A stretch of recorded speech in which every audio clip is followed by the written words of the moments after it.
Oke, terima kasih Hana. Oke, sebelum kita mulai belajar, kita absen dulu ya. Ananda Amelia, Aulianda, Esti Handayani, Fatia, Hana Soleha Andri, Novita Sari, Letifa, Julfa, Gak masuk, Bu. Gak masuk. Oke, berarti ada satu orang ya yang tidak hadir hari ini. Tadi sebelum Ibu, kalian belajar apa dulu? Ekonomi. Sama Ibu siapa? Wow. Oke. Sekarang kita akan belajar tentang bagian perkiraan ya. Tapi sebelum itu, Ibu mau tanya dulu nih. Pertemuan sebelumnya kita membahas tentang apa? Persamaan dasar akuntansi. Apa itu persamaan dasar akuntansi? Ibu, Apa? akuntansi itu yang membahas sama aset sama dengan kewajiban plus ekuitas, Bu. Ya betul ya. Jadi masih ingat ya teman-teman ya pembelajaran minggu kemarin. Sekarang kita akan belajar tentang bagan perkiraan. Pernah dengar apa itu bagan perkiraan? Belum, Bu. Daftar akun, Bu. Daftar akun, ya betul. Bagan perkiraan itu daftar akun ya. Jadi daftar akun yang digunakan oleh sebuah perusahaan untuk mencatat semua transaksi keuangan, baik itu penerimaan ataupun pengeluaran. Itu disebut dengan bagan perkiraan. Akan tetapi wajib diberi nama dan juga kode khusus. Nah, yang seperti apa? Oke, kita akan jelaskan di bagian komponen utama. Di komponen utama itu ada 5 kategori. Yang pertama aset, kewajiban, ekuitas, pendapatan, dan beban. Ya, kita akan bahas satu per satu dulu, mulai dari kategori aset. Oke, apa yang disebut dengan aset? Harta yang dimiliki oleh perusahaan. Harta yang dimiliki oleh perusahaan. Misalnya apa aja? Kas, piutang, Persediaan. ya persediaan. Nah, bagian ini disebut dengan nama akun. Ya. Yang kedua ada kewajiban. Apa yang dimaksud dengan kewajiban, Esti? Kewajiban adalah hutang yang harus dibayar oleh perusahaan. Ya, betul. Kewajiban adalah yang harus ditunaikan oleh sebuah perusahaan, ya. Misalnya utang dagang, tambang, gaji, utang dagang, utang bank, utang gaji atau utang pajak, ya. Gaji atau utang pajak. Yang ketiga itu ekuitas. Apa yang dimaksud dengan ekuitas? Modal yang dimiliki oleh perusahaan. Oke, misalnya nama akunnya ada modal dan price. Yang keempat ada pendapatan. Apa yang dimaksud dengan pendapatan, Leti? Penghasilan yang diterima oleh penjual barang dan jasa atau dari aktivitas utama aktivitas usaha. Ya, betul. Misalnya Pemasukan yang didapat oleh perusahaan. ya, di nama akunnya ada pendapatan jasa dan juga pendapatan hasil penjualan, ya. Penjualan. Oke, yang kelima ada beban. Apa yang dimaksud dengan beban? Siapa yang mau jawab? Kewajiban yang harus dibayarkan. Kewajiban yang harus dibayarkan oleh perusahaan untuk mendukung kegiatan perusahaan tersebut. Misalnya apa aja? Beban, gaji, Air, listrik, air, air, dan sebagainya, ya. Dan beban sewa juga ada. Nah, ini disebut dengan kategori dan ini disebut dengan nama akun. Nah, tadi kan bagian perkiraan itu setiap akunnya harus diberi nama dan kode khusus, betul? Betul. Nah, aset ini kode pertamanya adalah angka 1. Nah, terus misalnya gimana kalau kas berarti kodenya berapa? Kas itu kodenya kita kasih kode 1. Berarti kalau misalnya ada transaksi yang membahas kas, itu nama kodenya atau nomor kodenya 1.1. Nah, kalau misalnya piutang berarti berapa? 1.2 ya. Dan seterusnya. Nah, selanjutnya di bagian kewajiban juga sama. Misalnya di dalam perusahaan tersebut ada transaksi tentang kewajiban. Nah, berarti kode pertama di sini angka 2. Selanjutnya adalah utang dagang 2.1. Nah, betul. Ini adalah nomor atau kode akun tersebut ya. Nah, tujuannya untuk apa sih? Ada yang mau bacain dulu? Silakan. Ya, silakan Alun. Tujuannya yang pertama itu untuk pengelompokan transaksi sejenis. Yang kedua, agar mempermudah pencatatan dan pelaporan keuangan. Dan yang ketiga, menyediakan struktur akun yang rapi dan jelas. Ya, betul ya. Jadi tujuannya itu yang pertama, kita akan jelaskan satu persatu ya. Adalah mengelompokkan transaksi sejenis. Kayak misalnya tadi di dalam perusahaan tersebut transaksinya itu misalnya ada apa aja? Misalnya ada kas, ada piutang, ada persediaan. Nah, berarti ini masuk dalam kategori yang sama, yaitu di aset. Ya, jadi mereka ini satu kelompok. Ya, selanjutnya misalnya di bagian kewajiban itu ada utang dagang, utang bank, utang gaji dan sebagainya. Jika dalam perusahaan tersebut ada transaksi itu, maka ini masuk ke kelompok kewajiban. Ya, begitupun bagian ekuitas, pendapatan dan juga beban ya. Hana, ngantuk Hana? Ngantuk terus dia. Nah, yang kedua itu mempermudah pencatatan dan pelaporan keuangan ya. Jadi tentunya ya dengan adanya bagian perkiraan tersebut itu dapat mempermudah kita untuk melakukan pencatatan keuangan. Misalnya nih, kalau nanti suatu saat kalian udah kerja, kan dapat gaji tuh. Nah, gaji itu pasti kalian beli ini, beli itu. Nah, itu kalau kalian udah tahu apa aja yang mau dibeli, kayak misalnya kalian mau beli belanja makanan dan sebagainya.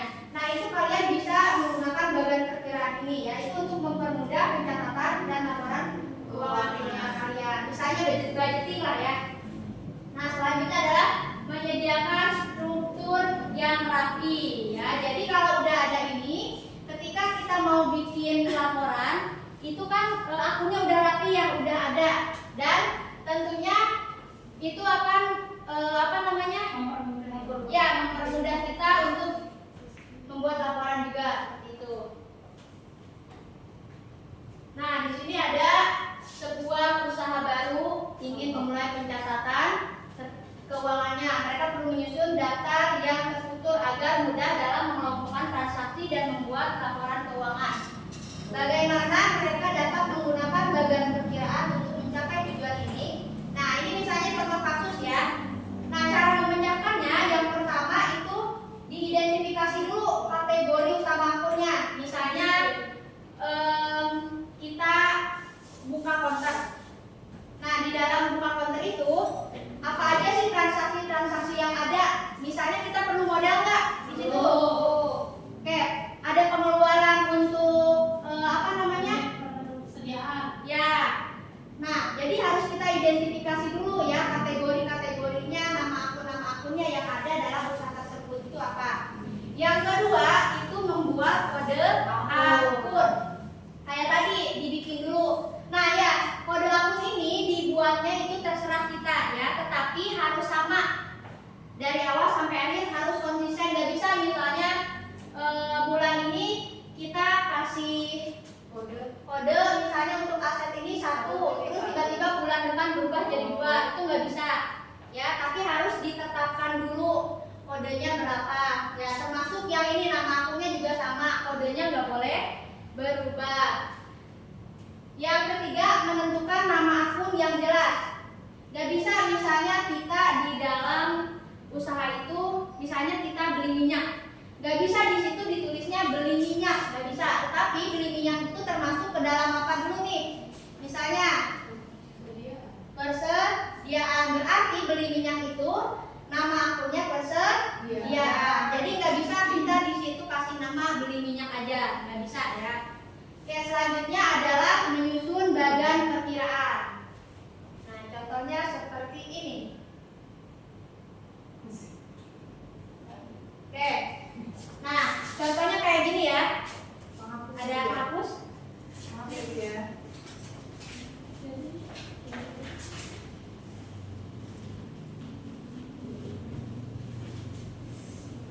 Nah, kita sebelah sini aja ya.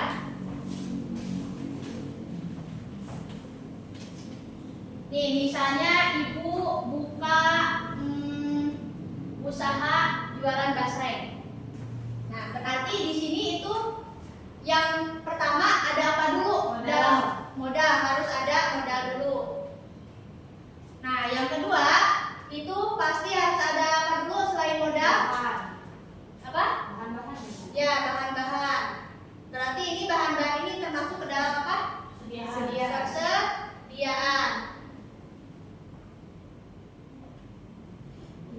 Nah, yang ketiga ada apa lagi? Peralatan perlu nggak? Perlu, iya. Ya. Peralatan dan sebagainya ya, sangat diperlukan. Nah, di sini bikin tabel kayak gini dulu.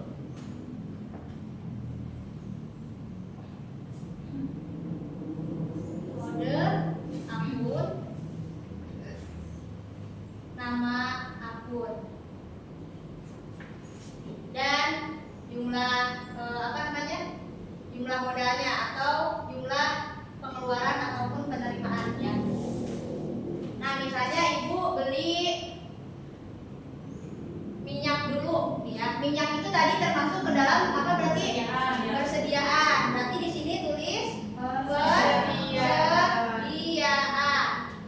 Ya. Kode akunnya persediaan berapa? 1.3. Misalnya ibu beli 400.000 lah ya, misal. Oke, selanjutnya ibu beli apa lagi? Modal. Apa? Peralatan. Ya, peralatan kayak katel dan sebagainya itu termasuk ke persediaan juga ya. Berarti di sini ada 2. Persediaan. Misalnya untuk tambahannya itu 500.000 ya. Nah, ini nanti dijumlahkan ya, modalnya berapa? Apakah kurang atau lebih? Oke, sampai sini ada yang paham? Paham. Ya, kira-kira contohnya seperti ini ya. Iya, Bu. Oke, ibu punya contoh kasus. Tapi sebelum itu ibu mau bagi dulu kelompoknya. Ya, ada 3 kelompok. Kelompok kuning, silakan dibagi kartunya. Kelompok hijau dan kelompok ungu.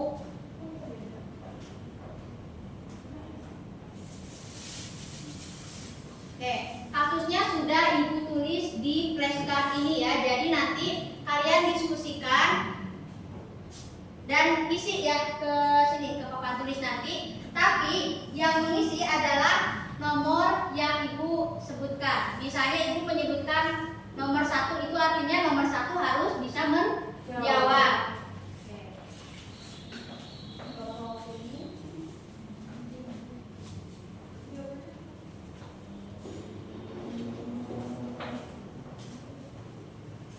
Oke, ibu beri waktu 3 menit ya teman-teman untuk berdiskusi. Oke, silakan mulai berdiskusi.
nomor berapa yang akan mempresentasikan hasil diskusinya ya. Itu nih. Oke.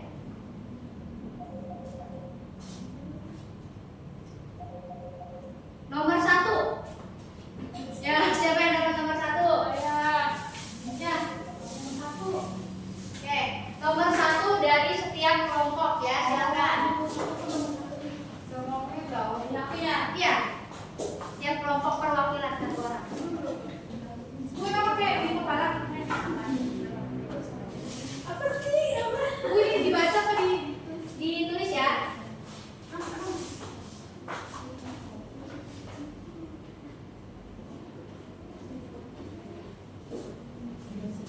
Udah satu orang ditulis ya. Yang lain kayak kelompok kuning silakan tulis. Untuk kelompok biru dan kelompok hijau silakan presentasikan. Ya, siapa yang mau main? Ya.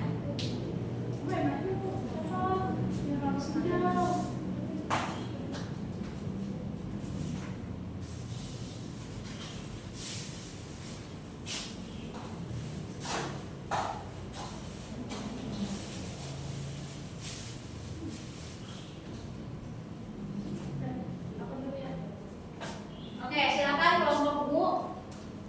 Aku dulu ya, Bu. Ya. Ya, saya dari kelompok ungu mau menjawab studi kasus dari MediaMarkt menjual produk melalui media sosial dan marketplace. Kini mereka ingin membuat laporan keuangan untuk mencari investor, namun belum memiliki struktur akun yang terorganisir. Masalahnya, bagaimana penyusun badan perkiraan yang sesuai dengan aktivitas usaha online shop untuk menunjang pembuatan laporan keuangan.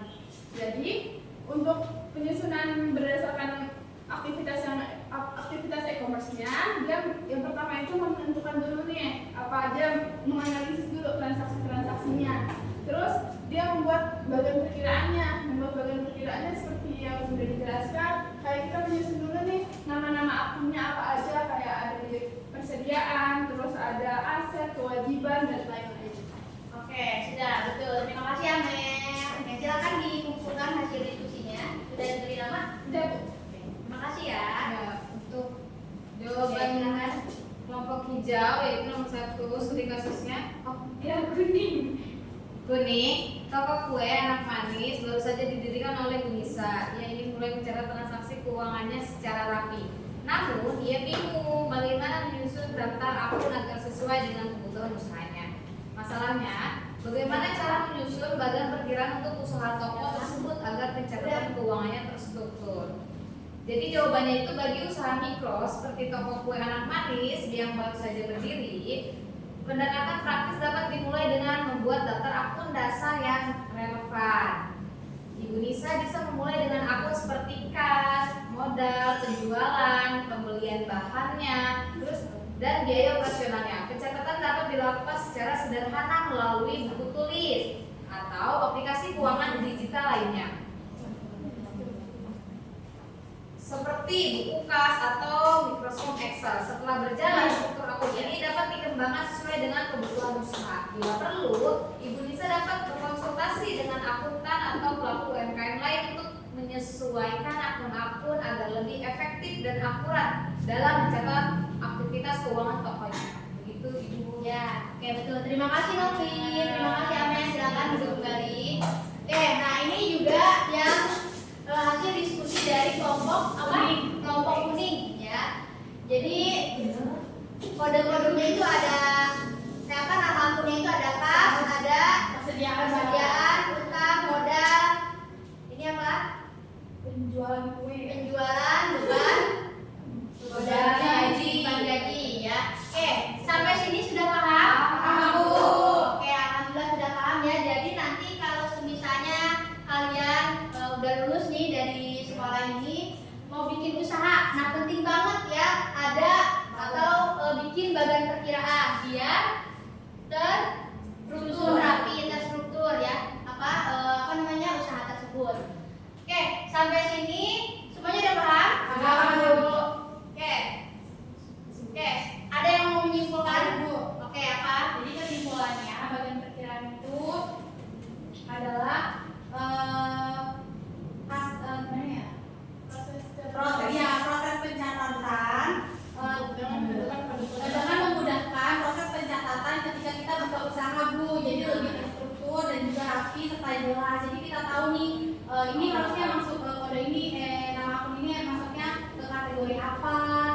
modalnya berapa, seperti itu Ibu. Ya, betul ya. Jadi dengan adanya bagian perkiraan tentu akan mempermudah kita membuat laporan ya.